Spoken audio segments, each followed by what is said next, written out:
Hey guys, Corey, Faymus Media, and we're at Disney's Epcot, a video I promised last year, but we finally made it, and we're reviewing the Canon T6i or 750D.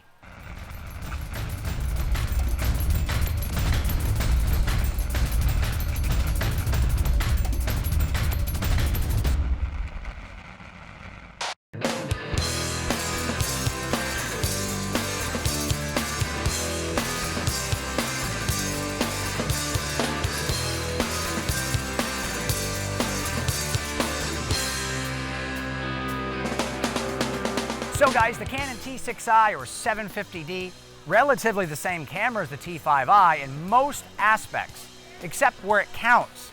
The old camera was only a Digic 5 processor, which was great at the time, but only 18 megapixels. This is a Digic 6 and it's 24 megapixels, which means, of course, higher resolution. But that doesn't mean less noise performance. This camera does perform very well. Now, not only that, the Canon T6i also has 19 autofocus points, cross-type, versus the 9 autofocus points of the T5i. Now, as an entry-level camera, this has got a big bang for buck as it's less than $800. I think it's around the $750 range at B&H, most other places around the same price. So this is a great camera, and I know in a lot of my reviews in the past I used the Canon 24-70 or the Nikon 24-70, using different lenses that are top-end lenses on these entry-level or mid-grade bodies, and a lot of people are saying, hey, why don't you use the kit lenses? So today we're going to be testing this with the kit lens, the 18 to 55 millimeter, and see how it does with a kit lens. But I've also got Sigma's Art 50mm 1.4. So we're gonna put this camera through its paces. Let's also look, one more thing I forgot to mention, the video specs. We're looking at 1080p, maxing out at 30 frames a second. So good for video, you're just running around doing homemade videos, or you're trying to record some sports. It's a great camera. So let's see how she performs. We're right here in Disney World. We're at Epcot. We're gonna be walking around getting some great photos. This is gonna be a fantastic video. We're gonna have a lot of fun. We have Cody behind the camera. We brought him back from the Nikon 50mm 1.4 review that we did in Miami. So let's go ahead and walk around and see this T6i. Don't hate on me, guys. I know this camera's been out for 9 months, but I just had time to do it now. But what more of a fun way to get started with this amazing camera, but right here at Epcot in Disney World. It is hot, and I am crazy wearing a long sleeve shirt, but I'm only doing it to kind of block the microphone so it doesn't get wind noise. So let's get started. So one quick thing to mention when you're shooting, I've turned servo off. You can also turn it back on relatively easy on the back with the button right here. But if you want to change aperture, you're going to hold the AV plus minus button right here with your thumb, turn the top dial. That's to adjust your aperture. This is an f3.5 to 5.6 lens. You can go all the way down to 3.5 at 18, but it's at 5.6 when you zoom into 55. Just be aware of that.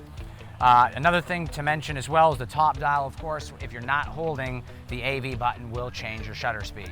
So I've got everything set to manual and I have it in manual mode. So let's go ahead and see what that 24 megapixel sensor can do and put it to work right here at Disney World. It's a little bright, but that's okay. I'm going to turn the shutter speed a little bit quicker.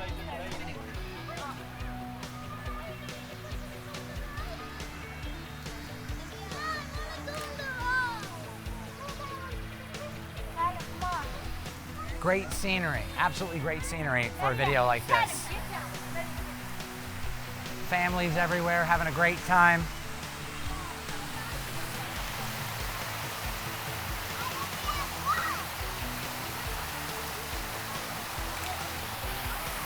If you've never been to Disney, today will be your first day at Disney.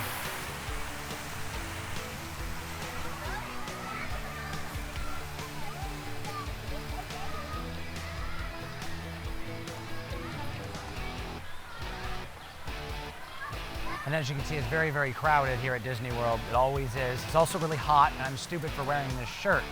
But what we're gonna do here is we're gonna start walking through and give you the virtual tour of Disney World while we test the Canon T6i, which in turn will actually make this camera video most likely more popular than any camera review I've ever done. So if you've never been to Disney, you're about to see it today, and we're gonna walk this way while we do the review. So let's get started here.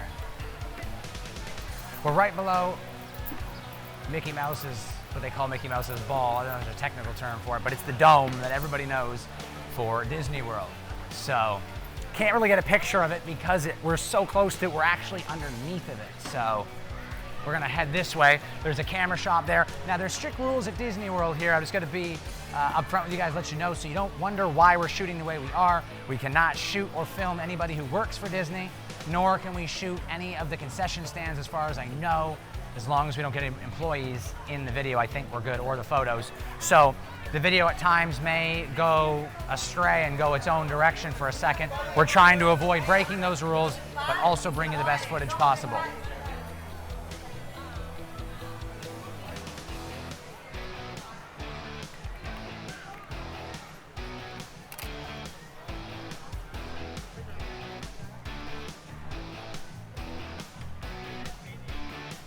The kit lens performs very well. It focuses nicely, and for the price, you can't go wrong. It's just under $800 with the lens, and it's even less without the lens. So surprisingly, the camera and the lens combo is just the exact same price as the body only. So in reality, it would make no sense to get the body only. Even if you didn't want the lens, you could always sell it. I don't know why that is, but they're going for $749. You can't go wrong either way. It's a pretty good lens, especially if you're a beginner or, you know, just starting out in the photography realm, even video. Makes a great combo, especially for the price.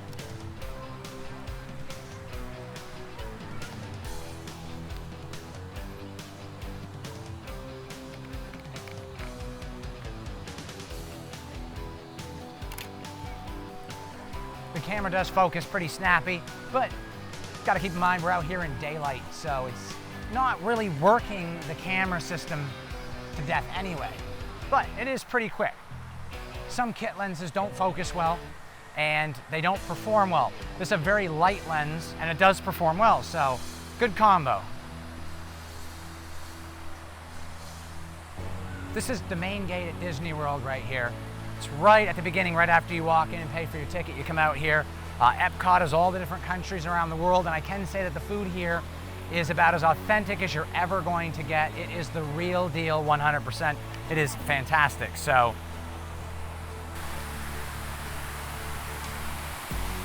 19 autofocus points means the camera will focus very snappy. That's a very good autofocusing system for a camera at this price point.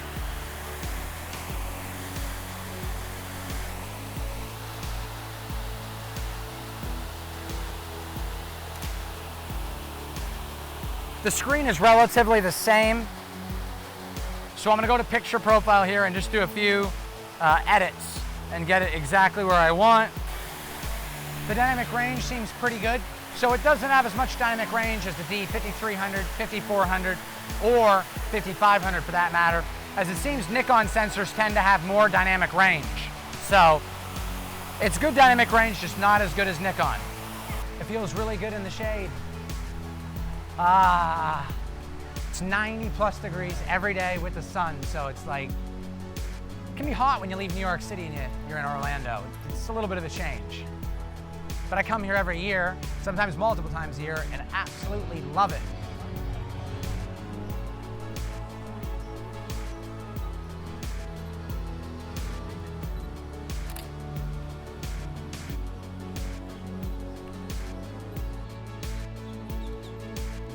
Get a good shot of the garden.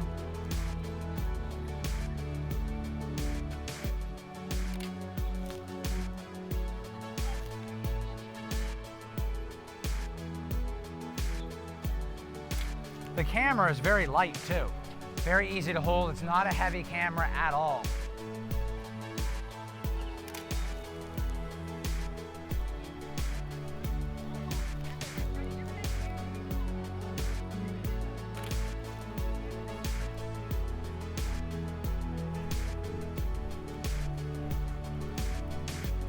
Gives you a good idea of Epcot, what it looks like. Hopefully you guys will eventually come here.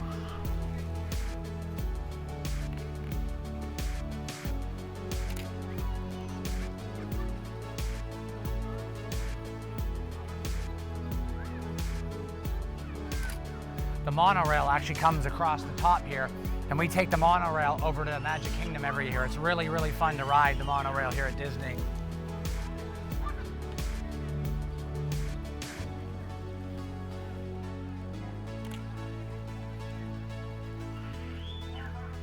Now, another quick note to mention for video.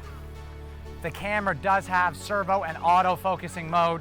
as well as auto, ISO, and exposure in video. So in essence, it works as an iPhone or a smartphone would work. You can just point it wherever you want and it'll adjust all the settings for you. However, if you turn the knob at the top from servo mode or auto mode to manual, you can control the camera pretty much manually like any other DSLR. It works really, really well. Like I've said many times, it's very light, so it's not hard to carry around with you.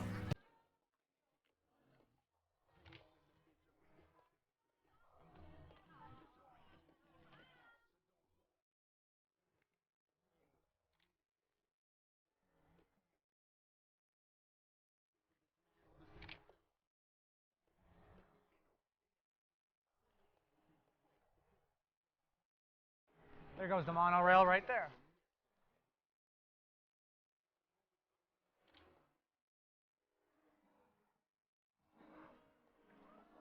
This is actually the starting point of the countries. You have Canada to the right, England is to follow, France is just beyond that around the bend, where you have Japan, Morocco, you have China over here, Germany is there as well. There's so many countries here, I didn't name them all by the way, but just offhand, they have a show over in Japan, which is fantastic.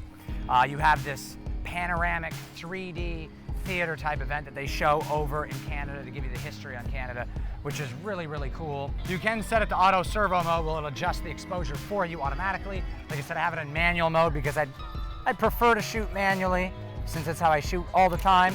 Aperture priority is pretty good most of the time, but in a situation like this where I'm not really pressured into getting the shot quickly, I can take my time and set everything up manually. This is where they do the fireworks display, which is really, really cool. And I'm gonna actually have you guys a little treat in the video. At the end of the video, after I finish my outro and everything's done on the camera review, I'm gonna actually have a nice few minutes at the end of the video in 4K showing the fireworks display tonight at 9 o'clock when they go off, which is gonna be several hours after we finish, but I'm gonna make sure I get that video for you. From the water, we can get a good glimpse of where the countries are and how everything looks. You can see Germany is in the distance. I'll have my videographer zoom in and show Germany. And right now he's gonna, zoom over to China and Norway and show you guys a few of the different countries, and Japan is just to the right.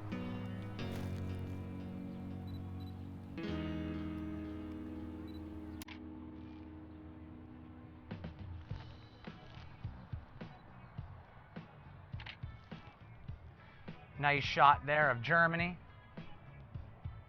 China in the distance.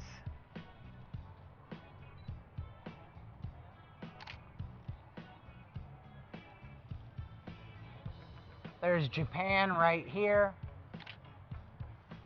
Over here is Canada. And England is right here. I'm actually taking the picture of England, which is pretty cool. Canada's in the distance with the trees. You can't quite see it. And here's the water with the fireworks display. So it's pretty cool. It really is awesome to be here. I'm going to go ahead and let's turn it to video, which you're just going to flick the switch on the camera and go up to video. You just press the ISO button on the top, which is right here, and you can just turn it to auto or all the way up to 6400. It's expandable 12,800, which we're definitely not going to do at this point. And the record button is right here on the back. So this is internal audio on the camera.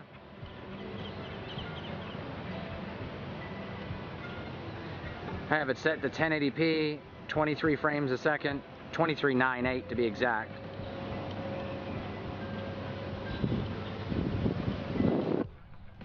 And with Canon, you can upgrade your picture profiles. You can upload them on your computer and set it up in the camera so you can have the different cineflats. There's so many with Canon, so you'll be able to achieve a really good cinematic look. Like I said, if you don't need 60 frames a second in 1080p, this is a really good camera to shoot video on. This lens does have image stabilization on it, which is really, really good. It helps out a lot.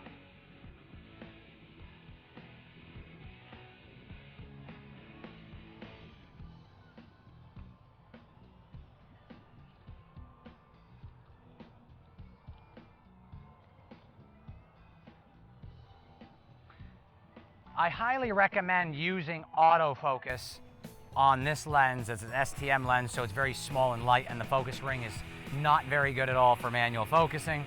So I highly recommend, as I just did manual focus, So if you plan on doing any type of focusing, you're going to want it to be auto. As I said, this lens doesn't focus well at all manually. So now I got the Sigma 50mm Art 1.4. This lens is a beast.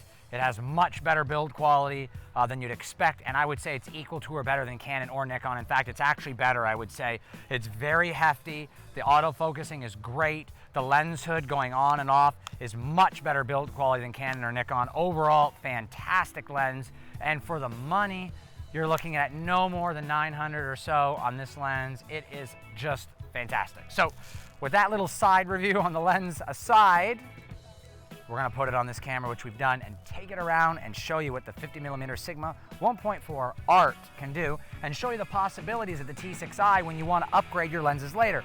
Because let's face it, you're not gonna be with a kit lens forever, but you may keep this camera for a while, and let's show you what this camera can do and even better glasses put on it. So I'm gonna be shooting an f1.4, and from what I've seen, this lens at 1.4 is about as sharp as the 50mm Nikon is, the G lens, which is about $500.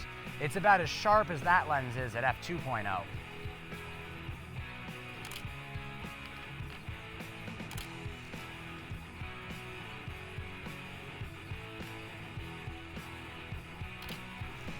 Let's get it down to f1.4.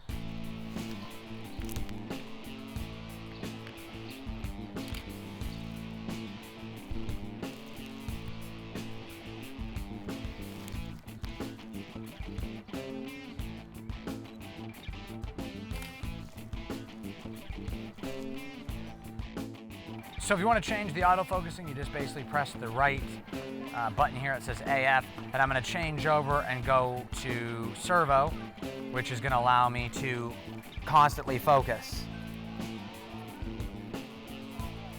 And the servo tracking is pretty quick.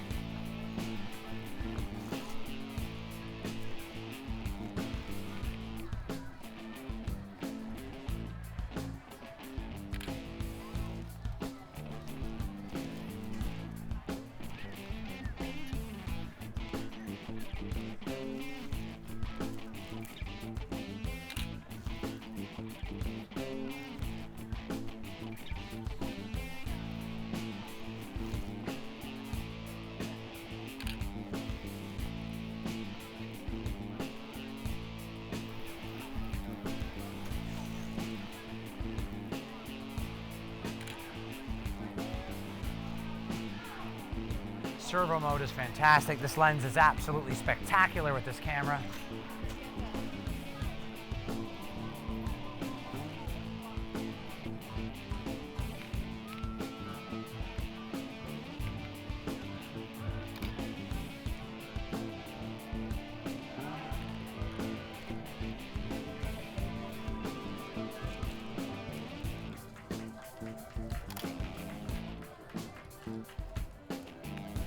So now when you're traveling around places like Disney, you don't really want to have a heavy camera, and this is a light camera, so it's kind of ideal in a situation like this.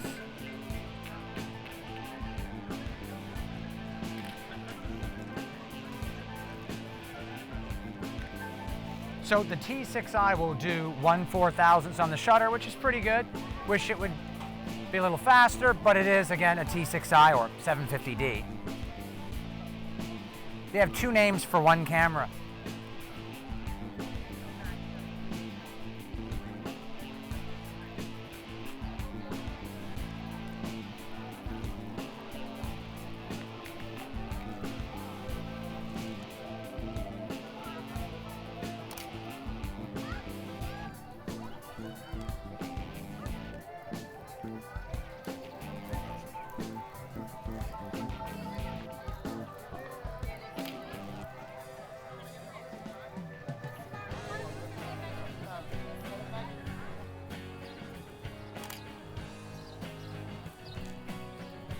This lens is really sharp at f4. Gonna get a nice shot of the temple. And everybody who works here is actually from their respected countries too.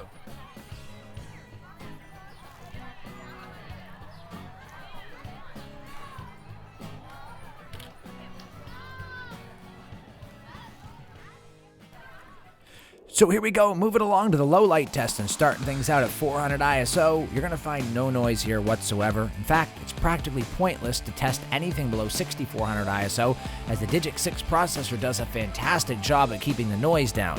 You're going to need a forensic technician, maybe even a couple of them, to find any traces of noise below 6400 ISO.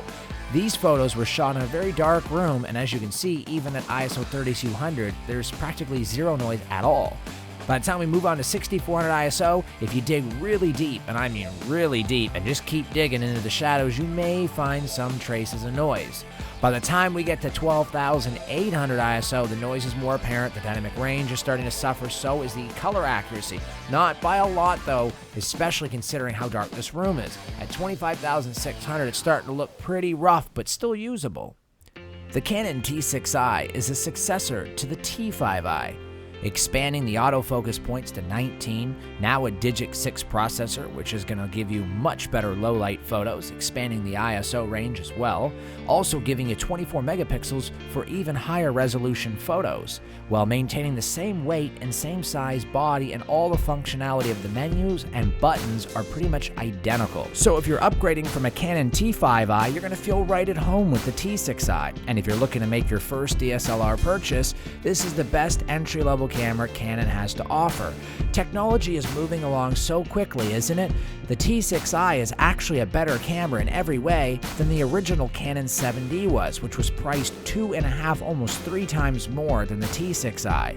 The only difference is that the Canon 7D had 2 frames a second more than the T6i, but other than that, the T6i is the better camera. So, at a third of the price, a much better camera. That's where technology is going. The T6i is not just a simple upgrade from the T5i, it's an evolution. And not just the evolution of Canon's entry-level lineup, but the evolution and possibilities for the future that Canon will have to offer. The Canon T6i shows us that this evolution and future is bright, as it's such an amazing camera for the price. So guys, the Canon T6i is a great camera, especially for the money. 24 megapixels, 19 autofocusing points, expandable ISO to 25,600, which we didn't get anywhere near that today. In fact, we stayed at ISO 100 the entire time, as it's a beautiful day here at Disney. Nice and warm, but breezier than it was earlier. So the camera is fantastic. It operates well. The buttons are easy to access, to change from servo to manual focus, to single autofocusing points, to change to the full 19. It's great. To change to single focusing mode, to any servo mode is very, very easy. The camera is not hard to navigate in any aspect at all. All the menus are really intuitive, and the ISO control is great. You can set it to full auto, so it operates like an iPhone, and it's pretty much auto exposure, auto ISO, auto shutter, everything. Fantastic. The camera is a really, really great piece of hardware from Canon with the Digic 6 processor. A big upgrade from the Canon T5i, in my opinion. And when we paired it with the 18 to 55mm f3.5 to 5.6 STM kit lens, it performed beautifully. Great combo for $749. You can't beat it. When we paired it with the ART 50mm 1.4, we got stunning images, and I only did it for a brief 10 to 15 minute period. It was absolutely mind-blowing how a camera so cheap focuses so well and operates very well. Also going to be adding in the fireworks display here over the water in Epcot tonight, so I'm definitely going to get that into the end of the video for you. The Canon T6i is a great camera if you're looking to do video. It also does great video, 1080p up to 30 frames a second. We had it locked in at 23.98 and it did splendid. The video quality is fantastic. As long as you don't need 60 frames a second, you're good to go. So my brother is actually getting tired of holding this camera here in Disney World, and I didn't get a shot of him. So what better way than to do it right now during the outro? I'm gonna take a shot of my brother, which I haven't done yet. There you go. Now you can see my brother right there working his magic. So that's gonna do it from Disney, the video I promised you last year that we didn't get to do because of the rain. We're here signing off at Epcot Disney World on this hot, beautiful Monday afternoon. All the countries behind me, you can hear all the music. And that is gonna do it for us. Be sure, guys, to subscribe, and if you plan on purchasing any of the gear I review, please support the channel, keep the reviews coming, use the information box down there below. All the links will be there. I still need beta testers for my forum boards, and on top of that, I also have some really good stuff coming. I'm gonna have more reviews, as well as the Sigma Art 50mm 1.4. I'm doing a review on that as well. But I'm sitting here rambling on about all that stuff. Be sure to check out faymusmedia.com/blog. Sign up for the blog and the newsletter. All the latest information right to your inbox. faymusmedia.com/blog. Once again, subscribe. Use the information box below to purchase any of the gear I review. Keep the channel alive. I'm Corey with Faymus Media, signing off from Disney World. Happy shooting.